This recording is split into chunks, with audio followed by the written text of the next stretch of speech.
نصیب اللہ اچکزئی ایک انتہائی خوبصورت سفر نامہ نگار، ٹریولج رائٹر. ان کی کتابیں ہمارے سامنے ہیں. نصیب صاحب، میں نے ایک فلم دیکھی تھی کوبلائی خان، اس میں انتونی کوئن تھے، تو اس میں مارکو پولو کا سفر نامہ دکھایا گیا تھا. مارکو پولو جہاں بھی جاتا ہے عجیب عجیب سے کردار اس کے سامنے آتے ہیں. کہیں ڈاکو قسم کے ہوتے ہیں، کہیں خوفناک کردار ہوتے ہیں، کہیں ٹھگ ہوتے ہیں، کہیں کیا. یعنی مشکلات انہوں نے دکھائی تھی سفر نامے میں. تو بہرحال ایک کریکٹرز کی گیلری ہمیں مل جاتی ہے، ایک ایسی گیلری جس میں خوشحال لوگ بھی ہوتے ہیں، جس میں ناراض لوگ بھی ہوتے ہیں، جس میں اچھے لوگ بھی ہوتے ہیں، برے بھی ہوتے ہیں، جس میں دلچسپ بھی ہوتے ہیں اور دنیا سے بیزار لوگ بھی. تو چونکہ آپ بھی اس فیلڈ کے، آپ کا تعلق بھی اس فیلڈ سے ہے، آپ کا بھی میرے خیال ہے مختلف کریکٹرز کے ساتھ تعلق ہوتا ہوگا، تو آپ کیا کہیں گے؟ کیا سفر نامے میں اس طرح کے کردار واقعی آتے ہیں؟ سفر میں اس طرح کے کردار آتے ہیں، جبکہ سفر نامے میں آپ مزید ڈال بھی سکتے ہیں. ان کی اہمیت کیا بنتی ہے اور وہ سفر نامے پر کیا اچھا تاثر چھوڑتے ہیں؟ ان کی دو طرح کی اہمیت ہے میرے نزدیک. ایک یہ کہ یہ قاری کو اس کی دلچسپی کا سامان بنتا ہے. دوسرا، قاری کو لاشعور میں یہ سبق دیتا ہے کہ یہ کردار منفی ہے، تو یہ چیزیں کرتا ہے تو یہ منفی ہے اور لوگ اسے نہیں پسند کرتے، اور نہ ہی مصنف نے پسند کیا اور نہ ہی پڑھنے والا اس وقت قاری پسند کر رہا ہوتا ہے. تو حتی الامکان لاشعور کے اندر یہ کوشش کرتا ہے کہ مجھے یہ کام نہیں کرنے، کیونکہ یہ کام ناپسندگی کے ہیں. اور اسی طرح پسندیدگی کے کام والے جن کی پذیرائی ہوتی ہے، اسی طرح سے وہ کردار. ہمارے کردار ظاہر ہے، بعض لوگ تو کہتے ہیں کہ 12 سال تک ہم گین کر رہے ہوتے ہیں، کوئی کہتے ہیں نہیں، دا مین gains till his 40 and he start to deliver what he gained after his 40. تو نہیں، میں کہتا ہوں کہ جب تک آپ بستر مرگ پہ ہیں اور آپ کی نزع کی حالت ہے، یعنی سیکھنے کا عمل آپ کا جاری رہے گا. وہ نزع کی حالت اس وقت جس تجربے سے آپ گزر رہے ہوتے ہیں، یہ لاسٹ آپ کی زندگی کا وہ تجربہ ہے. اس لیے تجربہ کبھی نہیں رکتا. جس طرح علم کبھی نہیں رکتا، تجربہ کبھی نہیں رکتا. آپ کسی ایسی دلچسپ کردار کا ذکر کریں گے؟ کردار تو بہت سارے ہیں. ایک کردار ہمارے بچپن کے اسکول کا ہی کردار ہے. وہ ہمارے استاد تھے محترم، سائنس ہمیں پڑھاتے تھے. وہ جب کلاس میں آتے تھے، ہماری جماعت میں آتے تھے، تو پہلے ان کی چھڑی اندر آتی تھی جس سے وہ ہماری خاطر تواضع کرتے تھے، پھر وہ اندر آتے. یعنی آپ لوگوں کو اس ٹیچر سے ڈر محسوس ہوتا تھا؟ ڈر اور نہ وہ کہیں پٹائی سخت کرتے تھے؟ جناب، ابھی تک وہ ڈر ہے، اور اس کردار کا نام ہم نے ہر ظالم شخص کے اوپر وہ رکھا ہے. اور آپ یقین کریں کہ ہمارے باقی دوست جو اور اسکولوں میں ہیں، جس اسکول میں ہم تھے اس کو چھوڑ کر کے وہ بڑا اسکول کا زمانہ یاد کرتے ہیں. ہم جب اسکول کا زمانہ یاد کرتے ہیں ہمیں اچھا نہیں لگتا، کیونکہ ہم نے بہت ساری سزائیں اس میں بلا وجہ کی ہمیں ملی ہیں. وجہ ہو تو چلے، ایک سزا ہو، حالانکہ ہونی نہیں چاہیے. یہی وجہ ہے کہ شاید ابھی میں اپنے بچوں کے پیچھے اسکول میں جاتا ہوں، میں ان سے کہتا ہوں نو ٹچ، آپ نے اس کو ٹچ نہیں کرنا. جو اس کی شکایت ہے مجھ سے کریں، اس کی ڈائری میں لکھیں، لیکن اس کو مارنا نہیں ہے کسی صورت، بھلے یہ فیل ہوتا رہے.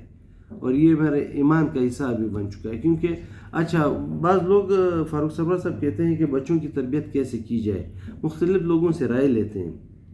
میں کہتا ہوں کسی سے رائے نہ لیں. بچپن میں جو آپ نے اچھا محسوس کیا وہ آپ بچوں کے ساتھ کریں، اور جو آپ نے برا محسوس کیا وہ بچوں کے ساتھ نہ کریں. خود بخود آپ سیکھ جائیں گے اور بچے بڑے ہو جائیں گے، تربیت ہو جائے گی. بس سمپل، اتنا سادہ اور آسان طریقہ. تو کچھ اور کردار بھی آپ کے سامنے ہیں؟ اس کردار کے بارے میں تو مکمل آپ نے نہیں بتایا، سوری.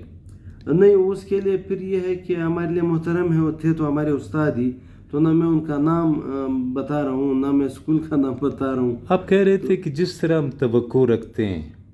جی ہاں، یہ کیا بات تھی؟ وہ میں نے آپ کو بتایا نا کہ بعض اوقات مسالہ دار کسی داستان کو، جیسے آپ داستان گو پروگرام کرتے ہیں، اس کو بنانے کے لیے بعض اوقات کردار میں مسالہ ڈالنا پڑتا ہے. اور دوسری بات یہ ہے کہ ایک اپنے اسکول کے زمانے کا میں ایک تجربہ آپ کے ساتھ شیئر کروں کہ میں نے کسی بڑے سے سنا اور مجھے بڑی اچھی لگی ان کی بات. انہوں نے کہا کہ ایک بدماش آیا ہے اور وہ بتا مانگ رہا ہے. تو انہوں نے کہا کہ کون بدماش؟ اس نے کہا پتہ نہیں ہے، دبلا پتلا ہے، مجھے تو کوئی مسخرہ لگتا ہے. تو وہ جو سیٹھ ہوتا ہے وہ کہتا ہے کہ نہیں، وہ وہی بدماش ہے، کیونکہ جو موٹے تازے اور مونچھوں والے بدماش ہوتے ہیں وہ ڈراموں فلموں میں ہوتے ہیں.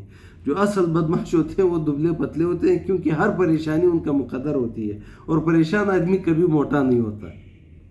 تو یہ تجربہ تھا. اور اس کے بعد میں نے کچھ ذاتی طور پہ تجربے دیکھے ہیں. یعنی آپ نے جو تحریر کیے کردار، جناب، ان میں بالکل اس طرح کے کردار آتے ہیں. جی بالکل آتے ہیں. اور اس سے آپ کے یہ جو تحریریں ہم پڑھتے ہیں یہ تو بہت دلچسپ ہوتی ہیں. تو کیا دلچسپی کی وجہ یہی کردار ہے؟ ظاہر ہے یہ بہت ایک اہم عنصر ہے. آپ کی جو بھی میٹیریل کے لیں، جو مواد آپ لکھتے ہیں، اس میں کردار ایک بہت بڑا عنصر ہے. یعنی کہ میں اس کا آپ کو یہ بتاؤں کہ جیسے ایک جوڈو کراٹے سیکھنے والا کوئی اسٹوڈنٹ ہو، تو وہ ایک آتی ہے اس میں فلائنگ کک، تو استاد اس کے لیے دیوار پہ ایک لکیر لگاتا ہے، تو پھر وہ جا کر کے وہ فلائنگ کک وہاں تک پہنچا دیتا ہے، وہ سیکھ لیتا ہے. ایک نشان ہوتا ہے، نشانہ بازی میں ہوتا ہے. تو شست وہ جب سیٹ کرتا ہے، وہ لگاتا ہے، تو ظاہر ہے کہ سامنے کوئی شکار ہوتا ہے یا کوئی نشان ہوتا ہے. تو اس طرح کا ایک نشان آپ کے مواد میں، آپ کی تصنیف میں ہو، تب جا کر کے آپ کسی جگہ پہ پہنچ سکتے ہو. اگر آپ بلا وجہ کے بغیر ربط کے کچھ لکھتے ہو تو 2-4 صفحے پڑھ کر کے ہی بندہ کتاب یا جو آپ کی مواد ہے وہ پھینک دیتا ہے، کہتا ہے یار میرے پیسے ضائع ہو گئے یا میرا وقت ضائع ہو گیا. تو یعنی نصیب صاحب، میں یہ کہہ سکتا ہوں کہ آپ کہتے ہیں کہ اچھے سفر ناموں کے لیے سر ہم جو بھی کردار بیان کریں گے، ان کی داستانیں بیان کریں گے، ان کرداروں کو مختلف، دلچسپ اور بالکل یونیک ہونا چاہیے. بالکل ہونا چاہیے، اس میں کوئی شک نہیں ہے. اور یہ اگر میں آپ سے کہوں کہ انسان بنانے سے پہلے ہی اللہ نے تخلیق کیا ہے تو میں غلط نہیں ہوں گا، کیونکہ اندھیرا ہے تو اجالے کی اہمیت ہے، کالا رنگ ہے تو سفید کی اہمیت ہے، برا ہے تو اچھے کی اہمیت ہے، چھوٹا ہے تو بڑے کی اہمیت ہے، بدصورت ہے تو خوبصورت کی اہمیت ہے. اس طرح مطلب نیوٹنز کا جیسے وہ کوئی لا ہے کہ جس میں مطلب ایک دوسرے کے متقابل 2 اجسام ہوتے ہیں، مختلف قسم کے. ہاں، ایک کے اثرات دوسرے پہ ہوتے ہیں تو وہ آپ کو نظر آتا ہے. اب اس وقت جیسے فلش لائٹ میں آپ کو نظر آ رہا ہوں، تو سائنس کی روح تو یہ ہے کہ لائٹ سچ کچھ نہیں ہے، لیکن کچھ شعاعیں نکلتی ہیں جو سامنے والا جسم اس سے ٹکرا کے واپس آپ کی آنکھ پہ لگتی ہیں تو آپ کو نظر آ رہا ہوتا ہے. ورنہ کردار تو اندھیرے میں بھی وہی ہے، روشنی میں بھی وہی ہے. تو نصیب صاحب، یہ فلم جو میں نے دیکھی تھی قبلۂ خان، کبھی ان کا سامنا خوفناک ڈاکوؤں سے ہوتا ہے، کبھی ہمارے لٹریچر کی کتابوں میں نے پڑھا ہے کبھی ٹگوں کے ساتھ مقابلہ ہوتا ہے، کبھی کوئی پراسرار قسم کا علیحدہ شخص آتا ہے.